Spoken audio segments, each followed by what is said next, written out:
Hello, and welcome to One More Word Pod presented by Gotta Say It Radio. I'm Marvin Williams, and as always, joined by the invincible, the inevitable, the indubitable, the great, the outstanding, the most incredible body surfer seen since the Athenian army marched across New Jersey and, oh, well, whatever it was. Anyway, Matthew Aloysius, Octavius, Ornthar, Gerard, Ryan, the junior, the third, the half, the fifth, and sixth, seventh, and eighth. Yes, the waves were breaking very hard on the Meadowlands that day when we body surfed across the swamp. That's right. June 1, today, we thank you all for joining us. We thank you all for taking the time to be with us, to listen to us. Of all the things that are going on, we've not made an issue about the universal off season. Mm-hmm. But there is something going on now that I'm sure all of you know about that cannot be avoided, and that is the unfortunate death of Mr. George Floyd, or the murder, as it is appearing. We're not going to do that on this show. There are many other people talking about it in a way that's much more informed, much more to the point of what they experience and see and whatnot. And you know, we're not going to ignore it. It is a point of reality. It's a point that should be discussed. It's a point that should be brought up and used to awaken a lot of people. But we want to be at least a moment today where you can get away from that, just even for a little bit. It's affect, Matthew's in New York, I'm in Georgia. We're seeing what's going on with how people feel about it, and rightfully so, and being a man of color who's been put on the hood of a car as a student, as a professor, as a Coast Guardsman, as a cop, when I'm in plain clothes and I get stopped. This is a very visceral and ever-present reality for men of color in this country, and it has been forever. And not to make this a social discourse about that, because there's a time and a place for that, but we want to give you a chance to maybe let's think about and talk about something else, just to breathe away from it for a minute so we can come back to it more refreshed, and we can deal with it as we feel we need to deal with it, and you feel you need to deal with it, and to be respectful for your feelings with that. So again, we thank you for being here. We really appreciate it. And Matthew, you're safe, right? Yeah. No, we're fine. I'm outside of New York City right now. I do worry because I do have friends and people that I consider family that have been out there protesting, or that are near sites of the protests. Protests taking place just minutes from where I grew up, at the Barclays Center. Just like a 20-minute train ride or an hour walk. And my opinion ostensibly doesn't matter. I am the least qualified human being to speak on the matter, even though George Floyd apparently was murdered, from what I've seen, from the way this is. And this is a reaction in this country that obviously is a long time coming. Yeah. Decades, if not centuries, of oppression, repression, and just downright racist archetypes and ideologies that have been passed down from generation to generation have mutated into this flashpoint in a series of flashpoints over the past 4 years, over the past decade, over the past 20 years. Yeah. My generation, since, pretty much forever, has had to deal with now 2 recessions, a pandemic, multiple wars in the Middle East, terrorist attacks on our own soil, and now the revitalization or the reinstitution of a civil rights movement, whether it's for LGBTQIA rights, which is still an ongoing battle, or for people of color. And as someone who grew up in a multicultural neighborhood, I was the only, Caucasian person for most of my school life, for most of my, childhood. I was the only Caucasian child on my block, the only Caucasian person among a group of friends up until high school. Yeah. And you look at the way the world is right now, and you look at how sports is an escape, and we talk about sports at a very intellectual, socioeconomic level, and we're going to continue to do that on this episode. But sports has been a moment to where people can come together and people can nationally be united. And if there were sports right now, I don't know if that would have that same effect. I can't speak to that. But if nothing else, it'll be a place where they can have a voice. Yeah. They can say something at the game. They can, when people gathered in the stadium, it would be a place where they could have a voice. You're absolutely right. And I'm sorry, I didn't mean to cut you off. Oh, not at all. Right now, it feels like everybody in America and everybody around the world, due to the never-ending offseason, is carrying this. It's a water balloon of emotion. Yeah. And it keeps filling and filling and filling.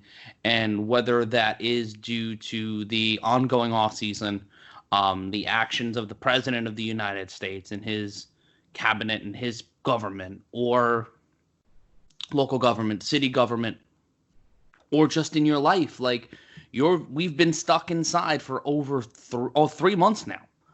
It's going to be 3 months in about 2 weeks.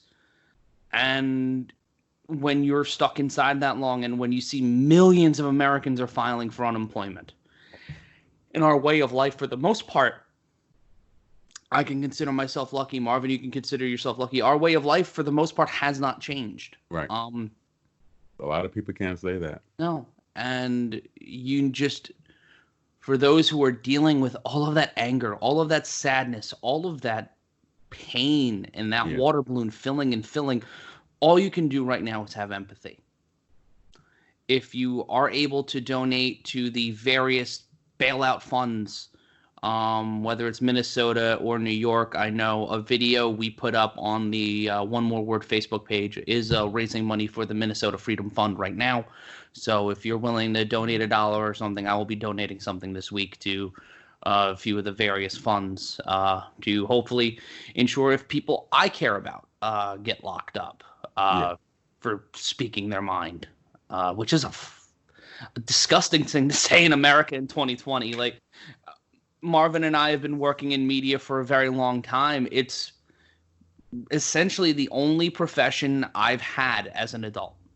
Working in the media or working in sports has been how I've been making my living since I was 22 years old, for 8 years.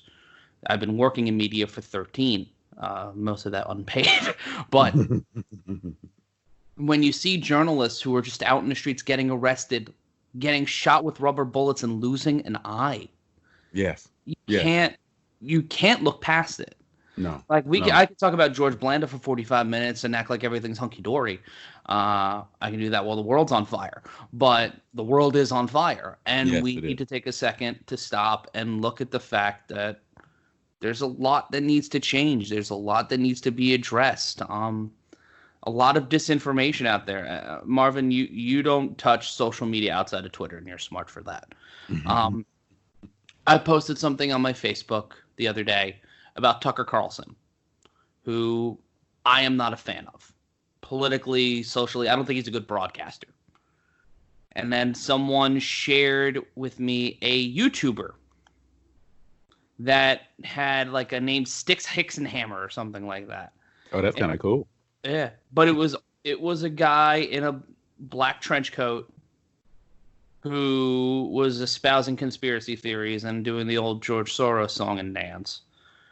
And I just, like, that's not news. It's the opinion. It's the same exact thing that Alex Jones is doing, Tucker Carlson is doing, all of the, and there's progressives who do the exact same thing.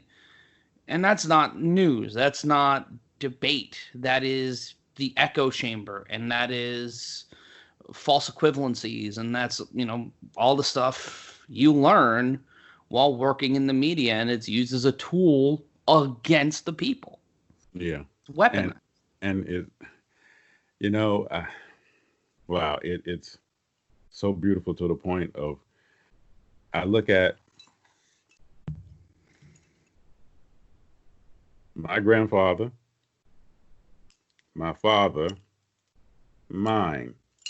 Okay, I keep these tags with me all the time as a reminder of why we do what we do. The Constitution that we fight for, the Constitution I believe in, regardless of what the history of this country, what it has done. I say that I don't see the flag as Washington D.C. senators and I don't see the flag as that. I see the flag as you. I see the flag as my family, my loved ones, my neighbors.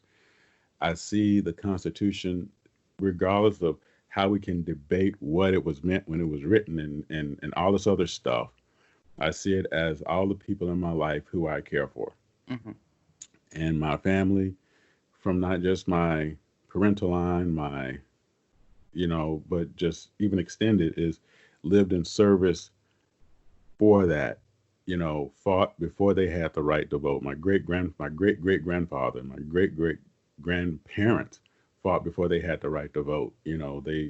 Uh, we know our history enough to know our family members who lost their lives before they even were considered citizens, but yet and still they were good enough to go catch a bullet, catch a mortar, catch whatever for this country. I get that, and and the separation of all the things I feel for that to the reality of I choose because I can to believe that what this country has to offer for my family, for the opportunity and everything else, regardless of the bad actors that are in it and even the systemic things that it's built on, is worth the sacrifice to be made to protect it for everyone else. So, and I always say, you can say whatever you want to say. I might not agree with it, but I will defend with my last breath your right to say it. I can't make you respect anybody. I can't make you consider anyone else. I would just tend to think, and my prayer is that at least you would. You know, you can disagree with someone and have a conversation, and out of it, you get either a better agreement or maybe even a stronger disagreement. But if you speak in earnesty, if you speak on facts, if you speak on reality, a reasonable person will listen. A reasonable person will hear. I've shared this story with Matt when he was in my class when I was working on one of my master's theses, and I had one thing in my head about what it was going to mean and what the message that I was trying to say, and that was going to be my platform for that. And as I did more research, I found out that my thinking was faulted, and I end up changing my own mind, but I was willing to look at what the evidence really meant, and that's the discourse missing now more than anything else. People don't listen to other people. And when they speak or when they hear something spoken, no one validates the information. We ask our listeners, we ask you guys all the time, if we say something that's sideways or crookwise, fact check us, man. Because that's something Matthew and I do not want to be. We don't want to be that group of people who are out there echo chambering bad information just because it's a position that's popular. We don't want to be the people who are out there just spouting out rumor because, well, I heard it from a friend who knew somebody who worked with a guy who saw something and read something on the subway wall that this happened. We never want to be that. And even with the things that we've experienced, we're even careful about saying things that we've experienced firsthand out of respect to the people we're talking about. Why? Because respect, everything starts with respect. Regardless of how you might feel about that person or think about that person or whatever, everything starts with respect. And when you don't have that for whatever reason, it just everything else starts to crumble around it because everything else is weak.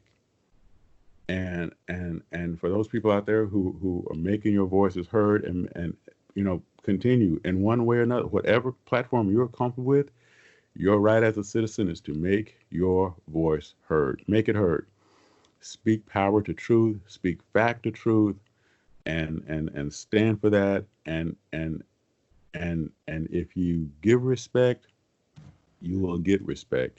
And I know it doesn't seem like it. I know it doesn't feel like it, but you know, society, she changes slow.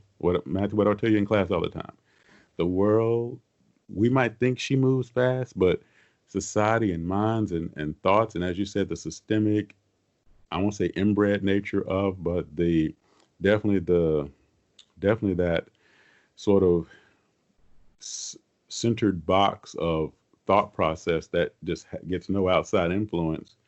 When it doesn't change, it just nothing good comes of it. And we're seeing that. We're seeing a reaction to it, and rightfully so. And prayerfully, we can all kind of come together with this and use this as a platform. Even at this particular point of, like you said, everybody being quarantined inside, and it was about to burst anyway for something that, perhaps this is the other shift that's needed with us to get this conversation to another level. And sadly, it took the life of another person wrongfully taken for it to happen. And that's something that we can never, the pain that his family is going through, the pain that his friends are going through, and other people touched by him. So too bad that it took this, but here's where we are now. Yeah. And that's, for those who are trying to use this as a point for justice, let's make what his sacrifice, his has become worth it for everyone, and for all of us to move forward. And other people are sacrificing too. We talk about then this never-ending off season. People are saying, well, what is the importance of football? What is the importance of the NFL? What is the importance of college football, and why it's such a big deal? And they talk about how much money those leagues and those venues make. But one conversation that's rarely, I won't say never, but rarely is being spoken of is the impact it has on the communities around those teams. In college football, and I think we talked about this a couple of shows ago. In college football, those in the schools like the Georgias, go Dogs, LSU, Alabama, even to a certain extent, some of the schools in the Northeast and certainly on the West Coast, those schools, when they fill up their stadiums at 120,000 people, 140,000 people plus, keep going, right? Those ticket sales, those jersey sales, all those things help, and the money that's raised by those teams pay for scholarships for non-athletes. Mm-hmm. They pay the salaries of the French antiquities professor who only teaches a total of 30,000, 30 students a year because they have 15 in the class each semester. That they pay for research to be done in all the various departments. Those fundraising programs, profit-making programs, that money goes into supporting the school, the people at the school, the janitorial staff, the security guards. That money is used. You see a lot of people who benefit or beneficiaries of those programs. So Furman who's had baseball, is a school in South Carolina that's had baseball since the 1800s. They're letting that baseball program go. Now, maybe that was a political thing. I think we talked about this too.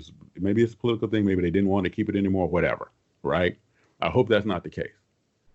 But because their university is losing money from the football program and other things that are going on, they're cutting that program. Now, why just that program? I don't know. I don't have an answer. Maybe you do. If you do, please reach out to us and let us know if you know anything more that's going on that can be shared. But there are a lot of people who are on golf scholarships. Golf is not a money-making program. Tennis, badminton, whatever. There are a lot of athletic programs that are not profit making. They don't make any money, but that football team will cover those scholarships for those. So those opportunities that could be potentially lost. That's what we're talking about. And not just the coaches and not just the students with scholarships and not just the professors in these specialized classes that people always say, why do I need to take this anyway? One line spoken by many a student in time in memoriam, right? Um, but those are the things that are hurting. And then the ripple that comes from that is a person can't go to school, a person can't get their education, a person doesn't have the opportunity for a better job, a person does, all the things that ripple from that, right? Less food being bought in the markets around the place, less gas being purchased, fewer and fewer things being consumed because this is a consumer society. We're all integrated. We're all, nothing happens in a vacuum. And it's, I hate to say it in a way, it's kind of like what happened with what was World War One. And I promise I'm not going to make this a history. Matthew knows I can do this, right? But World War One started with a series of accidents, and I quite literally, for those of you who know this already, you know what I'm talking about. If you don't know it, just please give it a quick checkup. But in a series of accidents of people who misconstrued the intentions of other countries, misconstrued how certain choices and decisions were going to be made. World War One was the first war where we talk about war, race as a factor of war. The first time where we talked about interest beyond that of land as a factor of war. I mean, so World War One was because of social misconceptions, because of political misconceptions, because of economic interest being considered by some people more so than the people. Like when you read why even Britain got involved in World War One, the first three things that were listed were not the people. It was their trade interests, their economic interests, their position in their colonies, and then lastly, 2 paragraphs later, you hear the Prime Minister say, "and to protect our people to the last son." You see, so World War One, because media was different, information moves at a speed. And this is the height of yellow journalism. This Boom. is a developing world. This is when radio first really takes hold. Yes. And it feels like an Iannucci movie. It feels like In the Loop, like or a 60s screwball comedy. Like it's a mad world, but with the assassination of Franz Ferdinand. And oh, by the way, and quickly we'll say this because I'm going to bring us back to the NFL. Gabriel Pensy, please look it up. But I know his first name was Gabriel, I believe, or Gabriel. He, it's funny how assassins are always considered bad shots, right? They always say, oh, Lee Harvey Oswald, if you believe he acted alone, he was told he was a bad, everybody says he's a bad shot. All these guys, Sirhan, he wasn't a good shot. But they were good enough to get the job done, but they were surprised because they weren't good shots. Anyway, not to make light of that. But the guy and his group of cats, they go over to assassinate Ferdinand. They tried it with a bomb first, messed that up. It was Gavrilo Princip. Thank you. The assassin. Also, I have some info on Furman. Awesome. Yeah. So here we go. He goes over, him and his group of cats, they're helped by the Serbian army. And the reason for that is Serbia and Austria, they had their issues. We're not going to, like I said, I'm not going to make this history thing. But the end result after the first failed attempt with the bomb that bounced off the car and ended up hurting the security guards more so than it hurt Ferdinand and his wife, Sophie Hecht. He basically is getting ready to say, you know what, this is not going to work. We're not going to be able to get this guy today. He goes to get a sandwich, is walking back, looks up, and because the driver for Ferdinand and Sophie took a wrong turn, that's how they ended up being face to face. Because basically the driver took a wrong turn because he was lost. And he's like, he's got his sandwich in one hand, his gun in the other hand. He fires 2 shots. He kills Sophie. He kills Ferdinand. And so even from that part of it, it's not laughable, but you can kind of laugh about it. There's an accident, and then what happened? The country goes through. There's a great book called The Guns of August, written by Barbara Hershey. who breaks it down even more if you're interested Not in the that. Barbara Hershey from Beaches. I hope not. And also, if you're a friend or family member of mine, my birthday is next month, and if you want to get me that book, I'll put it on my Amazon wish list. Please feel free. All donations go to the Save Matthew Fund. So speaking of these series of actions, things that happen, and coming back to what it means, and again, sorry for the diversion. Thank you for listening to One More Word Pod and Gotta Say It Radio. If you haven't figured out this show already, before the start of the show, I will ask Marvin, what are we talking about today? He will have 85 pages of notes. But if you've ever listened to a Miles Davis record, then you've listened to this show before. We start out with X, we end up with the rest of the alphabet, and then we get back to X. And we might actually take two things from the notes. and speaking of those notes, right? The NFL. Why are people so hurried for the NFL to come back? And people say, well, because the NFL's losing all this money and et cetera. And this, okay, yes, that is true. But look at the communities around those NFL franchises.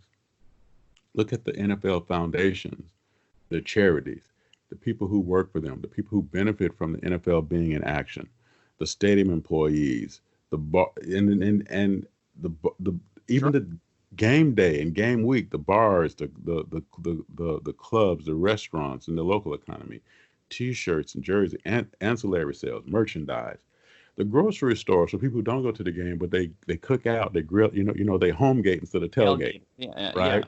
Yeah. Pizza delivery, gas stations, all those hotels. And we can keep going. Those 22 to 26 weeks a year, the 22 weeks of hate is essentially a make or break for a lot of economies. And you look, whenever you see, and we've seen this a lot on this show, and we've talked about it a lot on this show, the discussion of stadiums and the public cost and the public paying with tax money and bonds and these different issues for stadiums. When you look at the public purchasing, it's ostensibly you're purchasing a stadium for a team.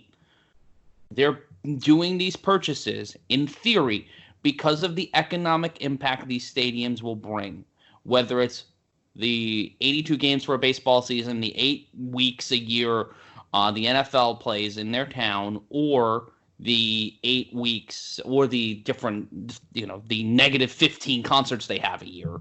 Right. It's all because it is supposed to be a key economic driver for that town's economy. If you're the city of Green Bay, it means a lot more for you those 8 weeks than it would for New York. But if you look at the area surrounding the Meadowlands, there's this gigantic mall that's been a boondoggle since I was in my first year of college back in 2007, and it's now known as the American Dream Mall. It just opened late last year, and it's not even fully open. Right. And that was on the back of the building of MetLife Stadium. And you look at these different areas, and there's so many hotels. If you drive down the turnpike, you see all of these different hotels, and you see Jersey City. Teams will be staying there in those hotels down by the water. And it hits all of these different pockets. And you can make the argument that the teams should be paying for this and the city should be getting this economic benefit. But it is a Kobayashi Maru for a lot of cities.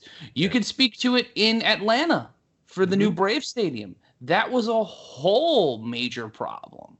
And you talk about, Las Vegas and T-Mobile Arena and the new Alliance Stadium out there. How important is it for the city of Las Vegas to have pro sports? It's been something they've been striving for, a top-tier major four sports team since the 70s, since the 80s. They got the hockey team that did really well its first year out. But it's still not the same for a lot of reasons. It's still not the same sports economic impact as an NFL franchise. And getting an NFL franchise will make Las Vegas the sports capital of America for this one reason. you have the biggest fights in the world. Mm-hmm. And I've been covering fights for 3 years now. The biggest fights in the world happen in Las Vegas, even if you just, look at them once or twice a year. Right.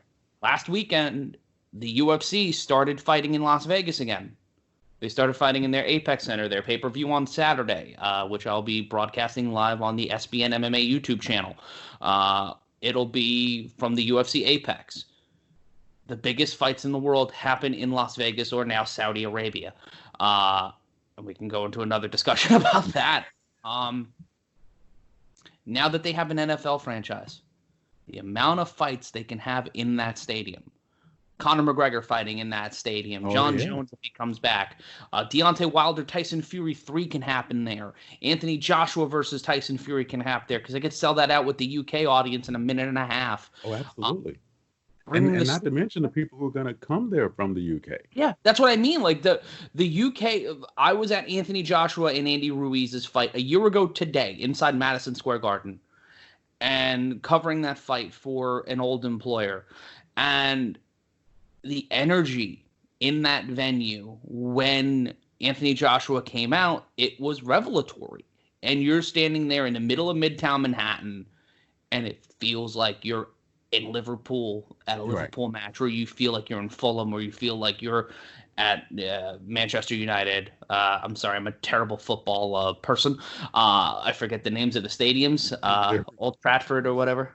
Yeah, so was it Wembley Stadium? Yeah.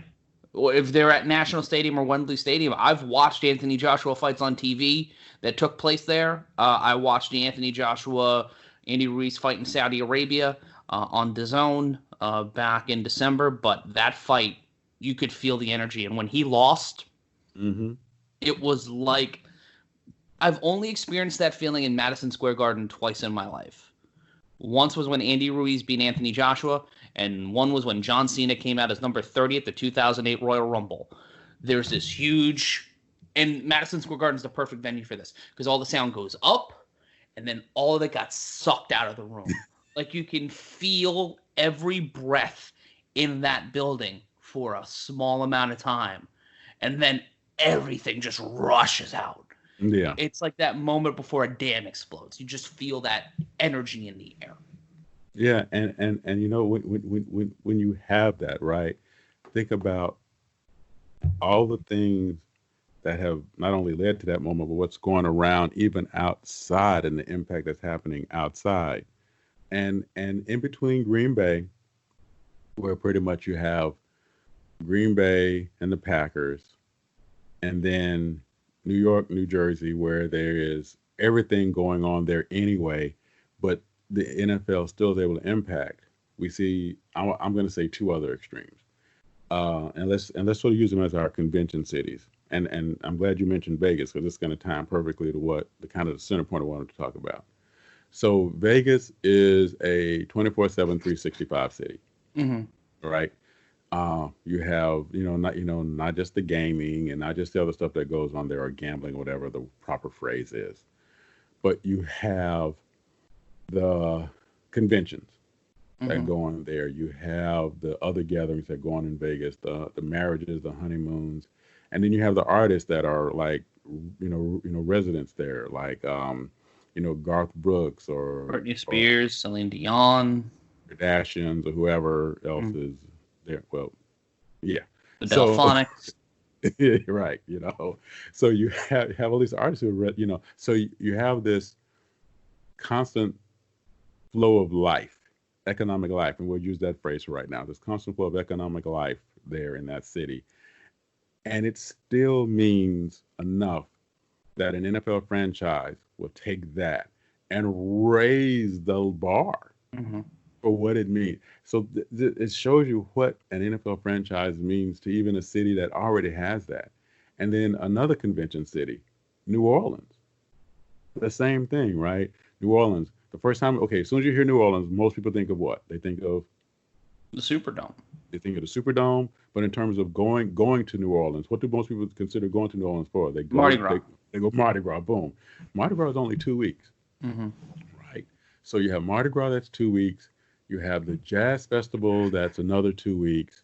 You have the Essence Festival that it's 1 week or 2 weeks, I'm not sure. And those are big musical things that go on in the city that bring a lot of people there that are almost have a Super Bowl like environment. But the Superdome, an older stadium, right? It only holds 75,000 people, maybe, give or take. Um, when those football games are there, and I've lived in New Orleans, I've been a musician on Bourbon Street in New Orleans when the Saints were good. And whenever there is a game on Sunday, the party starts the Sunday night before. Whenever there's a home game on Sunday, the party people come to the bars to watch the game away, right? So I'm playing in a club on Bourbon Street, and people are watching the game when they play on Sunday, and then the party for the home game starts that night as soon as the game's over, and it's a Mardi Gras type event all over New Orleans for that entire week until it climaxes with the Saturday night before and the Sunday night after the next game. And then they start up for the following week. The reality my of liver what could not handle that. many humans have tried and failed, no, tried and died. Um, to quote Dune, there is just it's an amazing environment, and it's estimated. Again, we bring out the numbers for a reason, right? So the stadium holds, and please fact check us on this. I want to say it's 75,000 people, it's 74,000, whatever. But I think it's 75,000 people, give or take, maybe even up to 80,000, depending on how they configured what's going on. But the reality for New Orleans is those that NFL season, and that's not counting when LSU comes into town to play. Whether it's Georgia, Florida, Alabama, whatever, when they have their home game there, right? Instead of in Baton Rouge, I have it in New Orleans. And then that's not counting when now the Sugar Bowl is one of the four college playoff games. So that's not counting the Sugar Bowl. So, all these major events that happen in the Superdome have a huge economic impact on New Orleans and on Baton Rouge, which is a little less than an hour going east, and then Lafayette, which is a little less than an hour going west, and west. So you have these other cities that also benefit. I can't get a hotel in New Orleans. Okay, so I get a hotel in Baton Rouge, or I get a hotel in Lafayette, or I get a hotel in Lake Charles, or I get a hotel in some other city, or even Mississippi, Mobile. And I find someplace where I can be, because I refuse to say Alabama on purpose. I find some place where I could be to be close enough to the epicenter of the Superdome, right? We're talking bars, restaurants, grocery stores, gas stations. The guy out there in his yard selling those hand painted bootleg T-shirts. Parking. Oh my good. So the reason that these sports are missed is because they feed and fuel so many other parts of the local and area economies, and people are feeling the prep crunch. You don't want to see people out of work. You beautifully mentioned how many people are filing for unemployment in the country now. For a lot of people, these jobs are not just their secondary livelihood, it is their livelihood. Again, as a musician on Bourbon Street, playing 9 nights a week, I know that it felt like 29 nights a week. I know and have seen firsthand when that area isn't happening because of a natural disaster, because of whatever is going on, people are hurting. Yeah. I can make a direct correlation to the economic impact of WrestleMania on pro wrestling. Every year, the city that the WWE is in for WrestleMania develops an economic impact report, and it's in the hundreds of millions of dollars that WrestleMania has as a direct economic impact on the cities or the municipalities they run in. Last year, the last WrestleMania that featured human beings in the stands, And we saw over 100 different, including one I produced myself, 100 different wrestling events or wrestling adjacent events over the course of the weekend, from Wednesday night to Tuesday night, between the WWE, different independent promotions, different national and limited sub-national promotions, over 100. And Wow. this year it was near 150 to 200 that was set to take place in the Tampa area.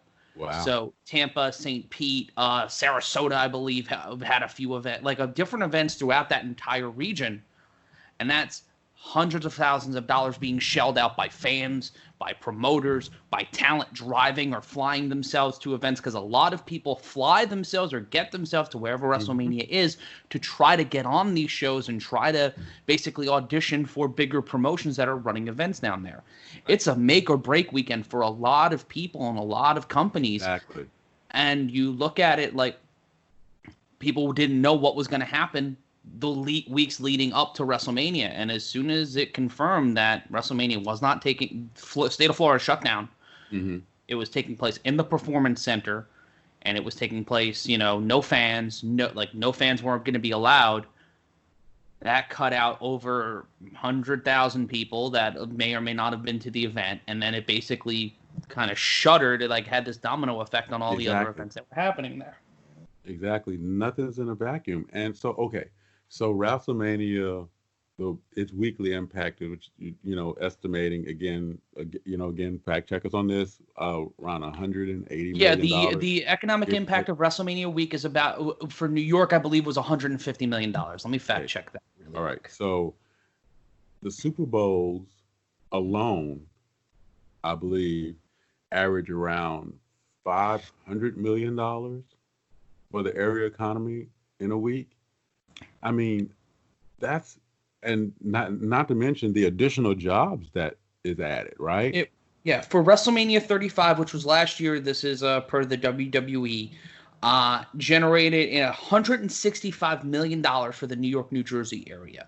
Over the past 13 years, WrestleMania has generated more than $1.3 billion in cumulative economic impact. Right. And would you please double check the Super Bowl economic? I think it's around $500 million. I believe that. I can look that up right now. Awesome. And you can see me on camera with my phone, Google. There you go. See, hey, look, I told you all the notes that we have, we started and then we didn't. So 500 per Business Journal. The Super Bowl LIV is expected to have a $500 million economic impact to the region. There you go. See, to the region, not just the NFL, but to the region. And so, not having these things, there's 200,000 visitors, $500 million economic impact. Wow. See, that's awesome.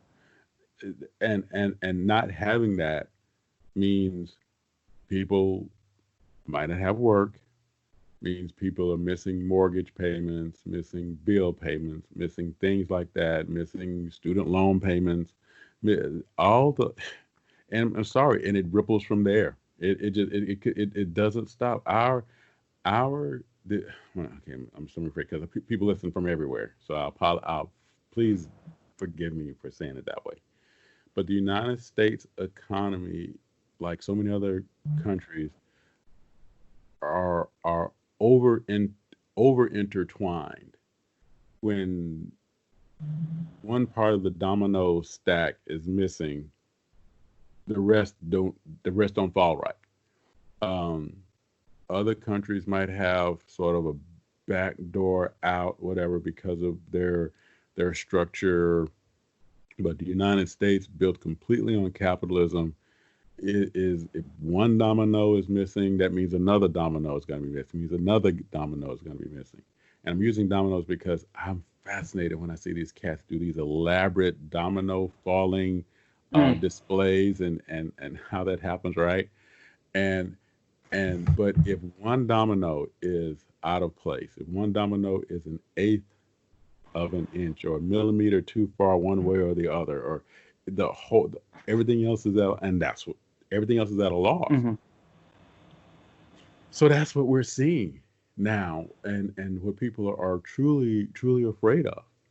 Um, we're Monday, Matthew mentioned earlier, we were speaking off camera, Monday, today is the day that's like the is one of the biggest sports weeks because you're catching up from the weekend, the events of the weekend, and things like that, and so you're trying to catch up with everything.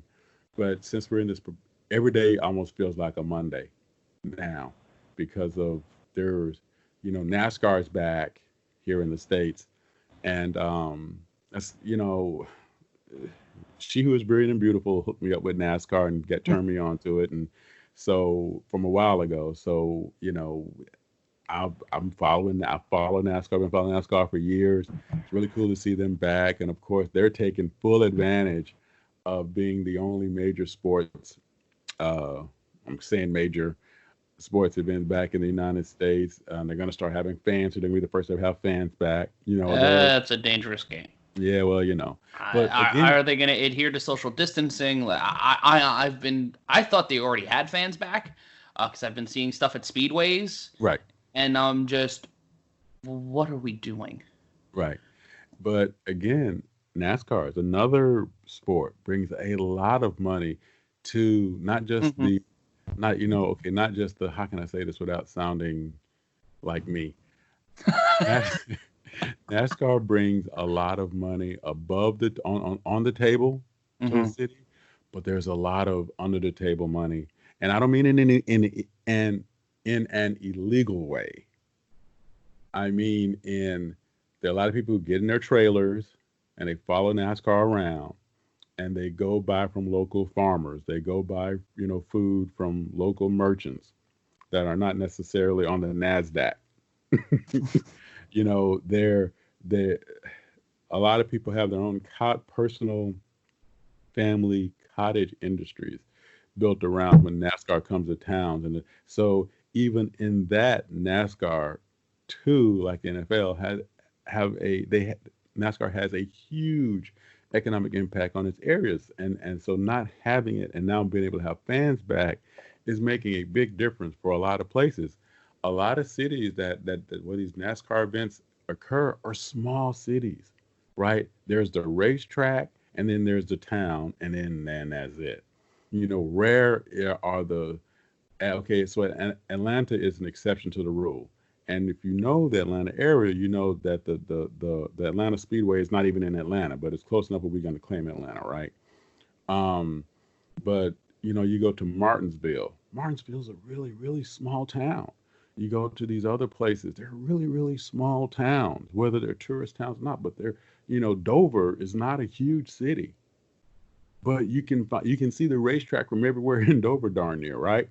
So these events mean a lot to these towns, and the people being able to work, and people able to support their families, and the people able to take care of themselves, and to handle their business and maintain a lifestyle of respect. Uh, these things being missing hurt those people. I won't say the economies anymore, and I realize that's probably misspoken part on my side, and I apologize for that. But hurt these people that represent the economy, and that's why we want to see them back. That's why we want to see them these sports back because they help so many people. And oh, by the way, major benefit, as Matthew brought up earlier in the show, the escapism, the way to unite in a common cause for your team against the other team, to share all those beautiful things that happen with the social psyche. My team against your team, this moment, what happened, and then talk about, well, remember that time when Marino did the fake, spike, and remember that time when we and the Jets came back and the Monday Night Miracle, and all those other moments, though, all those things, they stay alive because of the positive social conversation. And with the exception of Philly, where nothing's positive because we throw batteries at Santa Claus and we beat up everybody. But the rest of the NFL are pretty nice people, all things considered. Shot, yes, I know. You're welcome. There, so If you find yourself sort of asking about why these sports are being even discussed in any sort of way or why they're coming back, this is our take on why they're so sorely missed and so sorely needed to help keep us straight. And prayerfully, we'll have them back soon, right? Hmm. And prayerfully, we can get back to a positive side of why we have them back. Um, any other thoughts, Matthew? When it comes to this, you, as a fan, obviously we all want sports back. As someone who makes a reasonable amount, about 100% of my living, from live sports or from sports broadcasting, of course I want it back because I want to be able to pay my bills. But at the end of the day, your favorite phrase, I want to do what I love and I want to work with the people I care about. I've not been able to produce an event in 3 months. And grand scheme of things, that's not the worst thing in the world, by any stretch of the imagination. But you want that level of normalcy again. You want the ability to help distract people from what's going on, or help entertain people, or bring something different to people's lives. And you look at the economic impact of everything and the millions of people it affects. And you're talking about these towns like Dover, and you look at the small college towns, you look at State College, you look at the several cities in the great island state of Mississippi. Hey, You look at Florida, you look at Texas, you look at these different pockets of the country where the entire economy is predicated on the local sports team. Foley's, a legendary baseball bar in New York, is completely closing because there's no sports. wow. And people can't go drink. And people Wow. can't go out. And it's interesting to see how, and this is kind of the central thesis of this show, how much pro football and pro sports in general, or collegiate sports all over, high school sports, if you look below the Manson-Nixon line, you see how important sports is to not only the social fabric of this country, but the economic fabric of this country.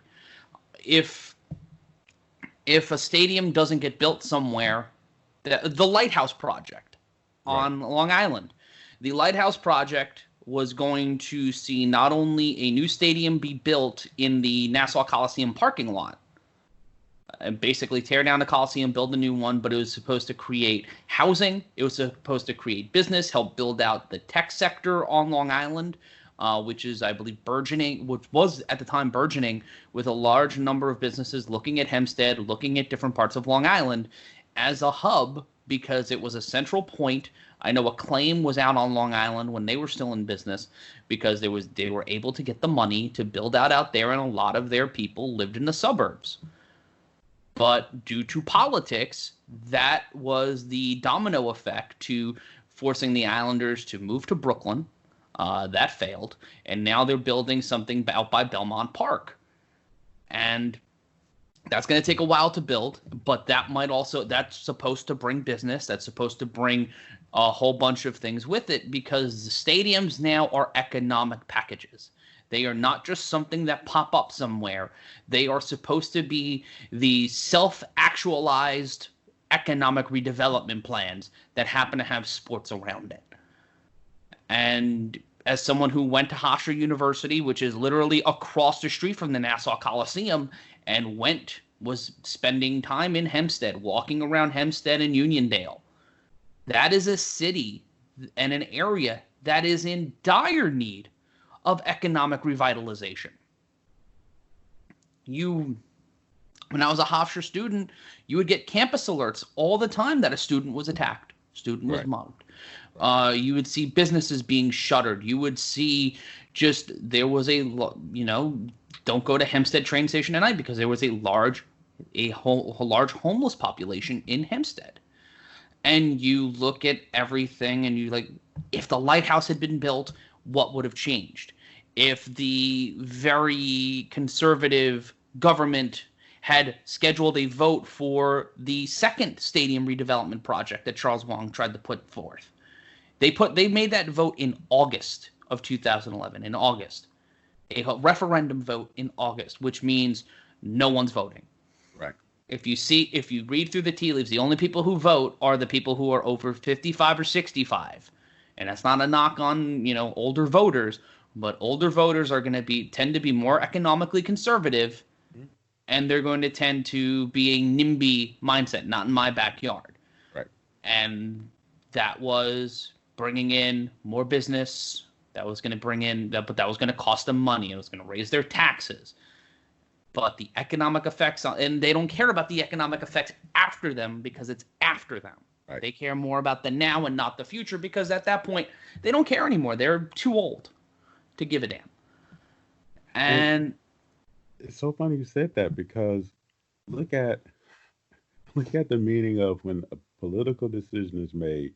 Means there is a decision being made for an agenda, not necessarily for what the people might want, but for some other force behind the scenes, so to speak, right?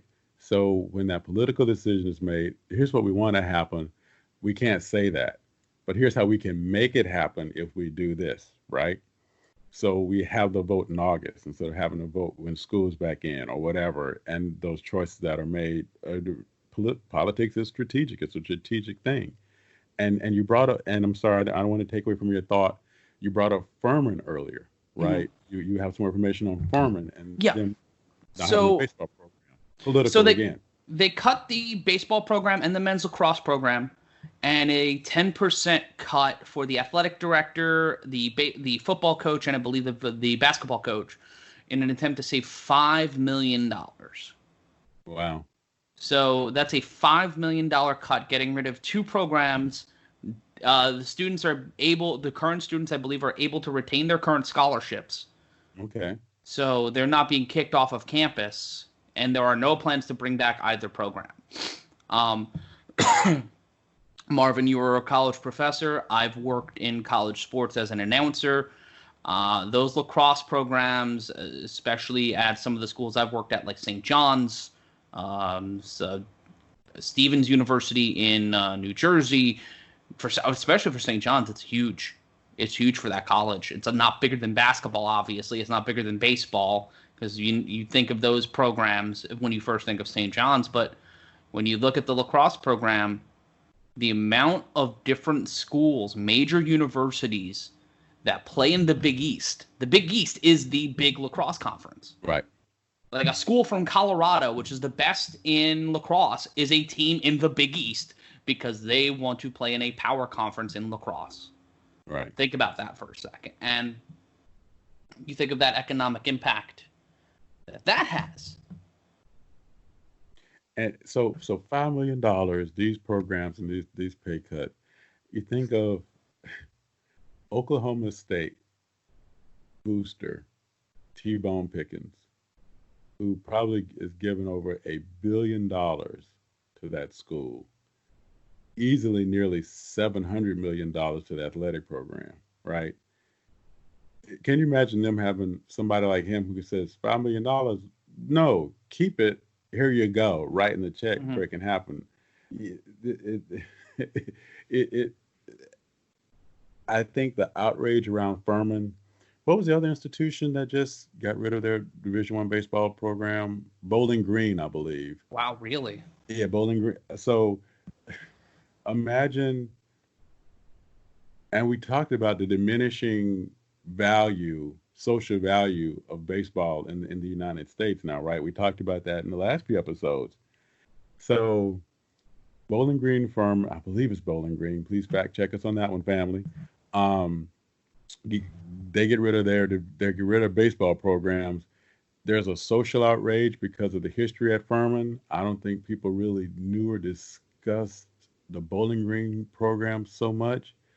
But imagine, let's say Baylor University getting rid of the football program. Yeah, Bowling Green cut baseball on May 15th, eliminated positions for four coaches. The School is looking to save $2 million off the athletics budget. The university is projecting a shortfall next year for $29 million. So wow. The school says the decision to cut baseball will save about $500,000 annually. So 500 losing a program, 500 grand. Yeah. Five, can,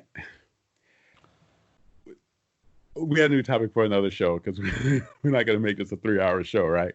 But 500 grand means, what is that? That's 27 scholarships gone. 34 players and 2 signees without a home. The school will honor scholarships should any player elect to remain at Bowling Green, which extends to recruits if they choose to enroll despite the news. Bowling Green was baseball was the school's first school-sponsored athletics team. This is from the Toledo Blade, with origins dating back to 1915. Wow. Getting rid of an 105-year institution for the university. I knew it was a program that had a long history in baseball. That, and of course, of us being baseball fans, and I do love the college game, aluminum bats and all. Okay, I do. I love the college game very much. But you're seeing it suffer now because on the grander scheme, Major League Baseball. How can I say this? I gotta say it. Getting it wrong. Over and over and over and over again, alienating your people over and over and over again. And this is the payback. These are the ripples coming to fruition. More and more, these schools with these historic baseball programs. Forget the scholarships, forget the opportunities for the kids to come to school, forget the school pride and history, forget the legacy that we're talking about here. Just forget that stuff, because let's pretend it's not important. And just look at the student. I'm dollars to donuts. There was some kid whose grandparent or great grandparent played ball at Bowling Green, and on somewhere in their living room are pictures of great grandpa, pa in their Bowling Green baseball uniform. And you know what? I might not be good enough to go to Rice. I might not be good enough to go to Clemson. I might not be good enough to go to one of those other collegiate powerhouses, but I go to Bowling Green because it means something. And guess what? The people who go watch Bowling Green talk about their generations of when Bowling Green played Harvard or whoever. All the things that are just sort of getting capped because of this choice over 500 grand a year. And I know that's not small change. I know I'd have to rob a few banks to get that. Okay, not that I would. Not advocating bank robbing them. I was saying it was just for entertainment purpose only. No wants are necessary. So, but I gotta put a disclaimer in the front of this video. One more word: Matthew Ryan and Marvin Williams do not advocate for the following things. But for 500 grand a year, when think about how many coaches, just head coaches, and I know coaches are not paid by the institution, they're paid by the boosters. I get this. But how many coaches at programs, from football coaches to basketball coaches, are making $6 and $7 and $8 million a year? But an unnecessary amount. Right. But we're going to but again, no, now think about this though. Let's say a coach like Nick Saban at that school that begins with an A and ends with an A. The Elephant School. Yeah, there we go. Whatever he's making a year, he's bringing in probably 300 times that between his booster talks and stuff like that, whatever. That's why you hire, not just for the success that they bring to the table, but for other things that they bring to the table. So a booster writing a check for him for whatever he makes a year, right, is getting paid back to the school a drazillion-fold. And it rolls back into that conversation we had in our last episode about sports as a political thing. Mm-hmm. You look at these coaches as the president / ambassador / fundraiser for each organization or the entire university. You look at the football or basketball coach, or even sometimes the baseball or hockey coaches, depending upon the school. Whoever is helming the cornerstone franchise of your school is that draw. And you and I have gone to some fairly fancy universities. Shout out Kingsborough. But I went to NYU. You went to school in the state of Massachusetts, among other places. And your school, BU, known for its hockey, but it's also known as an academic institution, but it can make its money off of the back of having a great hockey team. NYU does not have that. We have a film school, we've got a business school, we've got like 85 hospitals, and pretty much all of the Greenwich Village. So it depends upon where in the country you are. Sorry. Continue. and my experience as a college student is it's vastly different than a lot of other people's. I was a commuter for the entirety of my college careers, and really never felt connected to one university. But my kinship to NYU is the fact that I was a New York kid.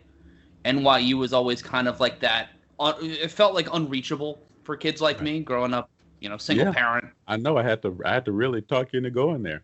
It was down to two schools. It was down to Emerson and it was down to NYU, and there was a lot of like, do I do this? Do I not do this? And then Emerson and Hofstra. And Hofstra got me an AP award, a job in the radio industry, and several anxiety attacks. Why I stopped going to Hofstra.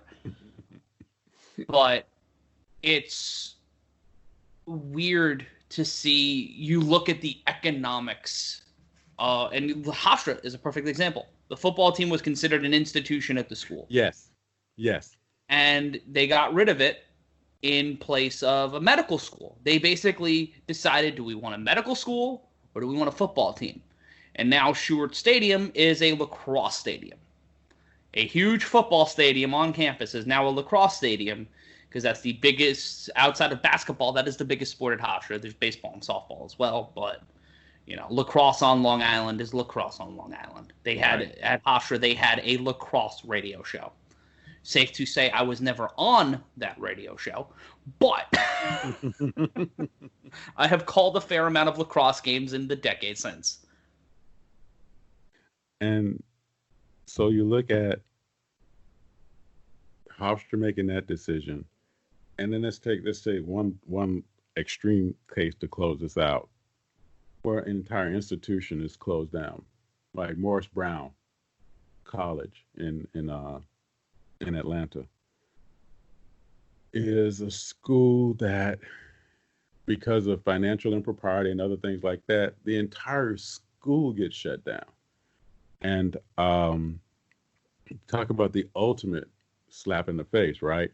So we might cry about a baseball program, we might cry about a football program for the lieu of supporting something else, but when you have bad decisions being made, or not, I shouldn't say bad, unproductive decisions being made and things being sort of moved around in case of for whatever the agendas might be, and they fail, we lose institutions, we lose jobs, we lose opportunities, we lose these things, and it hurts every single person around that institution. And I believe Morris Brown is trying to reopen as a unaccredited college, trying to fight to get their accreditation back. But it's a school that goes back to, my goodness, the 1800s. So come on, man. It's like, let's support and do what we need to do with the best that we have in front of us to try to obviously, when something shuts down, a lot of other things are impacted. So the more we can do in the true sense of capitalism, and when I hear people talk about capitalism just about making profit, I know that they did not read Das Kapital. I know that they have no idea what it's about. And I hate to say it, but I've already discounted what you think about capitalism. As soon as you say that, I've discounted anything that you're going to say about capitalism, because you don't understand it. How capitalism was was meant to be an integrated serve on serve, the harmony of interest sort of setup where everyone benefits from the process as it moves forward. So, let us hope, let us pray that these things will kind of go back and get right. And we'll close out today with two things. First, we'll talk about the negative and the bad. The list. Oh boy, here we go. Here we go. Who's on it now? Who? This has replaced the Doc Ellis Player of the Week of the Month of the Century. Which we're going to get back to. We're going to get back to that because I rebuild that sounder. I realize we can't keep dumping on people, but people who want to know what the list is, here's another person on the list. So, if you are a professional athlete, what is your instrument? Your body. Your body. And rare are the people with 20-year professional careers, especially in football, when the average career is 2.5 seasons. Give or take, yeah. So for every Tom Brady, there's at least 800 cats who might have played one Sunday, might have suited up on Sunday and then got cut. Okay, throughout the history of the game. Okay, so every week there's 1,500 cats on a roster across the NFL. But there's only one cat who's gonna. There's very few of that small percentage of those people who will have a career that will span into double digits, let alone multiple double digits like Tom Brady or Peyton Manning or whomever. So I say that to say your window to be productive, to make it profitable for you, make it good for you is really small, right? Well, there was one athlete who was highly touted, highly sought after. And he showed absolutely no interest in not just the game, but the universe around him. His name, Albert Haynesworthless.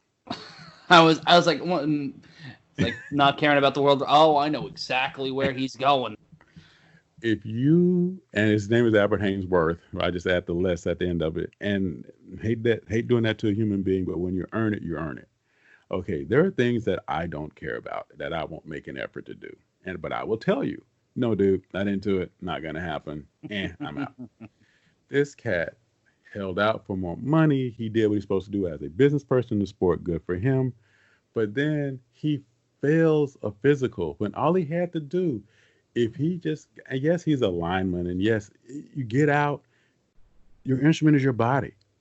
What you put in it, how you use it, how you take care of it, what you do speaks to you. When nobody's there to guide you, push you, you should care about you more than anyone else. And the fact that as an athlete, you fail a physical because you can't run the laps required of you. The fact that on the field, when a play happens and you get on the ground, you just lay there as the play is going on because you've signed all this money. He did that when he was with the Redskins.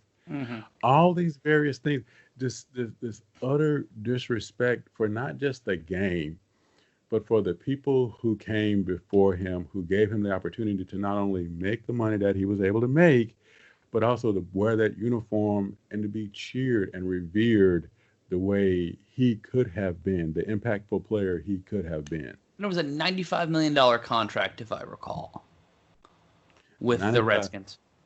For half of that, for you know what?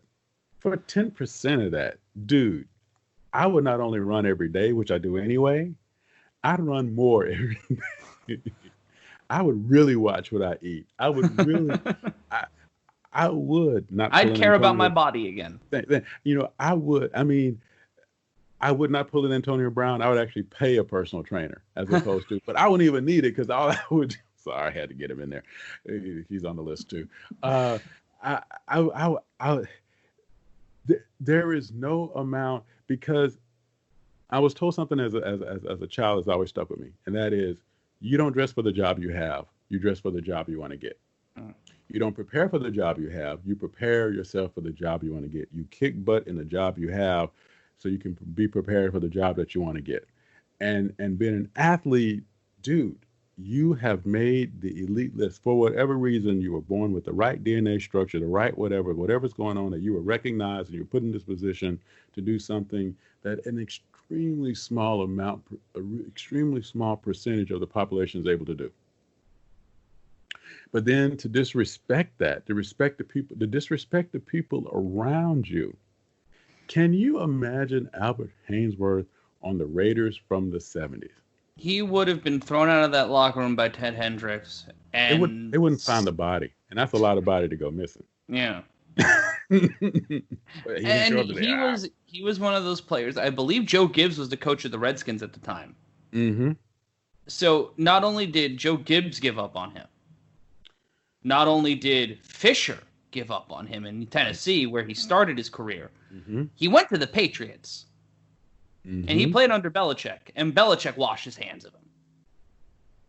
Like, if you have three of the greatest coaches of all time seeing your value and you can't get up for Sunday, how do you... I can't process... I'm a workaholic, much like you. I thrive off of workahol. This is like... We're recording this at 10:30 in the morning. I got 45 other things I got to do before lunch. And we're going to talk about why we're recording on a Monday morning, not a Sunday night after this. But for me, if someone instills their faith in me and I let them down, I will hate myself for a long period of time. And there are things in my life that you will hate yourself for the rest of your life because you've dwindled an opportunity. And it speaks to you as a person, and it speaks to the greatness of you because you put others first. I try to. There will be times where I'm, doing this show is a selfish act for me because I get to talk to my friend every week and we get to talk about stuff we're passionate about. But these are conversations that I feel need to happen in sports. I do most of my life, and I keep bringing it up, like most of my life is play. Like, I get to write jokes and make fun of things and satirize life in the world of sports for money. I get to create concepts. I get to write and produce television. Something I never thought I would do, but things that I've always, Marvin knows have been ambitions of mine since I was, neonatal. And to think of people, and there are those who have, had gifts and had things get in their way that have necessitated them walking away, or things that have brought them down to try to rise them back up. But Albert Hainsworth may be the biggest waste of potential that we've seen.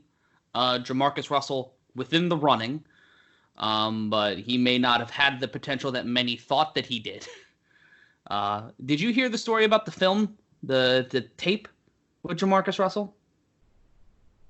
No. So it was a former Raiders teammate of his. I forget if this was on the Rich Eisen show or not. But if you search Jamarcus Russell game tape, this story should come up. The coaches knew he wasn't studying.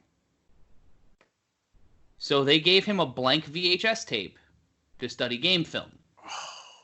To see if he would fall for the okie doke. Give him the tape the next day. Hey, Jamarcus, did you watch that tape? Yeah, man, I got it down. And that just kind of shows that there are certain people who can coast on their abilities to a certain point. Right. And Albert Hainsworth and Jamarcus Russell are two exemplary definitions of that. I remember, so we're going to get a twofer here. I remember when we were doing the show in Brooklyn, and Jamarcus Russell's name came up. And I remember saying, the guy's not going to make it in the NFL. And I remember you asking me, why is that? And I said, because the cat doesn't work. I'd heard enough stories. I hadn't heard that story, but I heard enough stories from people around his college program that said, this guy he won't work.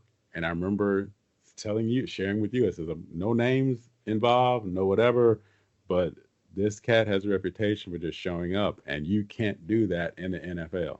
Oh. You just can't. No one just shows up in the NFL. Everybody's bigger, stronger, faster. You And need to have a smarter plan. Yeah. and smarter.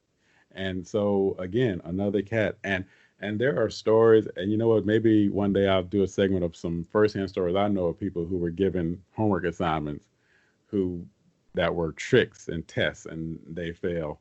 But it just shows you when to me, of all the things that I fear in the lives outside of being a professor and other things I've done from being a police officer to a Coast Guardsman to whatever.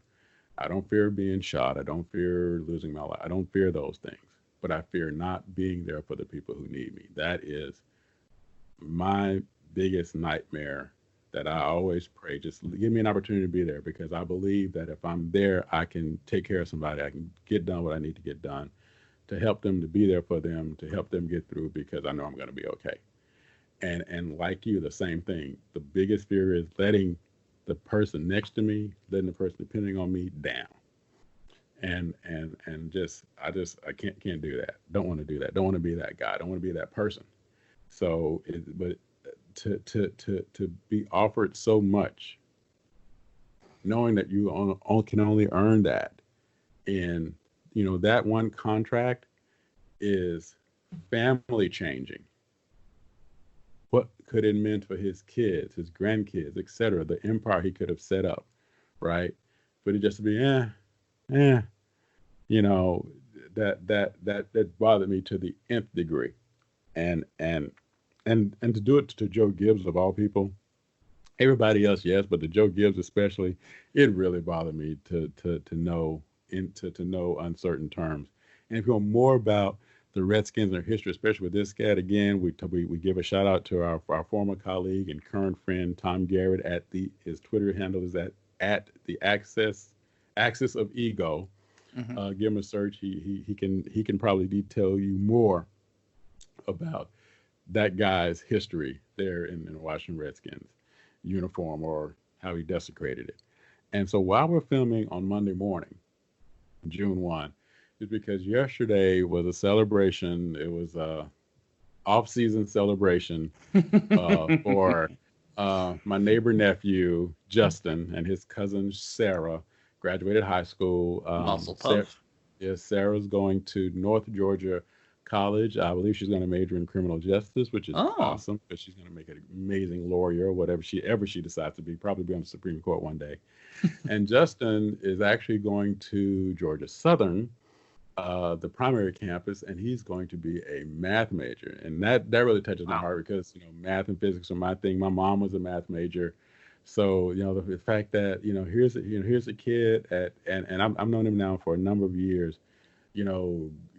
Really good baseball player, just a really great kid. Period. But he's actually hanging up the baseball glove. He's hanging up Wow. everything. He wants to focus on his academics. He's not sure what he wants to do yet, but he knows that that's what he wants to do. And the conversation that and Matthew can attest to this, the conversation I have with anybody, you know, don't most of the time you're not going to work in a field where that's what you got your degree in. Rare is that the case, unless you're a Hmm. doctor, a lawyer, or whatever. And even for those cats, sometimes it's not the case. Most of the time, your degree is just something that shows that your willingness to commit to end the process, to complete the process, to better yourself, to broaden your knowledge base, and you bring that to whatever table you have, in front of you, whatever job that you have, and whatever job or whatever opportunity you might have to move in front of it. And I use the word job very loosely because, like Matthew, I've never felt like I've worked a day in my life. I've been able to do everything I love to some degree, and I've never felt like I've ever had a job. I've been blessed enough to do them and do them in some cases well enough to actually make a living and support my family from it, and that's awesome. And if you do what you love and you're passionate and you do the work to be as good as you can be, talent always rises. Talent always rises. So, for those of you out there who are trying to find your voice and trying to find whatever, you're not sure what you want to major in, just, I always, to pick a major, I always say, don't think of a job. I always say this. And again, Matthew can attest this. I would tell people, what is it that you would do every day if you didn't have to worry about money? You didn't have to worry about anything. What is it that you would do? And now the smart butt kids who would say, well, I would just sleep. That tells me that you're going to be a nothing, because that means you're going to do nothing. I'm not talking about you. I'm not so you can go away now.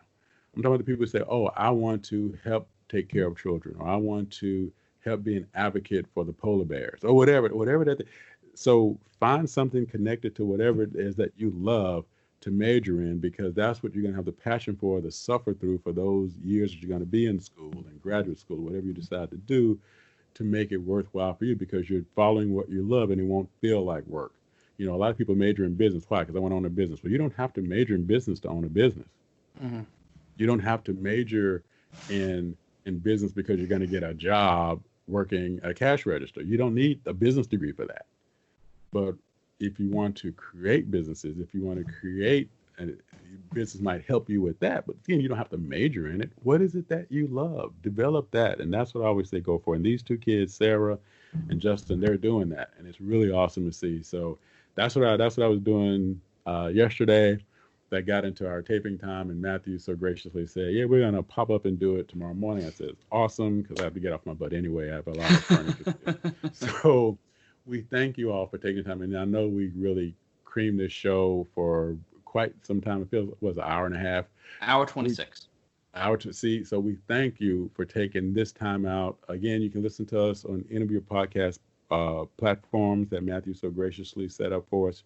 On Twitter, you can follow him at M. Ryan Consulting. M. Ryan Consulting, and I'm at the Side Notes. And reach out to us via Twitter. Leave a message for us, like the YouTube or other podcast thing for us. Reach out to us. Let us know what you want to hear about. And also, we always say, fact check us, man. If we said something squirrely, let us know. Trust me, we're going to correct it. We have to. That to me, that's the most important part about the responsibility of even doing this. Yes, we do this for fun, but as you see what Matthew said earlier so eloquently, is we really care about it, and we want it to be factual. We want it to be good. We want to be positive. We want to be what it is. You know, prayers to everyone. Please stay safe with not just what's going on with the shutdown with COVID-19, but now with what's happening on the streets. Make your voice heard. Say what you need to say. You know, everyone's voice is important, and everyone's life is important. And, you know, again, prayers for the Floyd family and everyone connected to him. And wouldn't it be awesome to say that we'll never have to deal with this again? But, you know, that always starts with today. So prayerfully we can make that happen. And the most important thing I can tell you outside of the other stuff that's real life is never let Jason Bourne borrow your car. Just don't do that. Just please trust me on that. Just don't let Jason Bourne borrow your car. Again, I'm Marvin Williams. He's Matthew Ryan. Not that Matt Ryan and not that Marvin Williams, but the other one. We thank you for taking your time with us today. We really appreciate it. We hope to see you again soon. Be cool.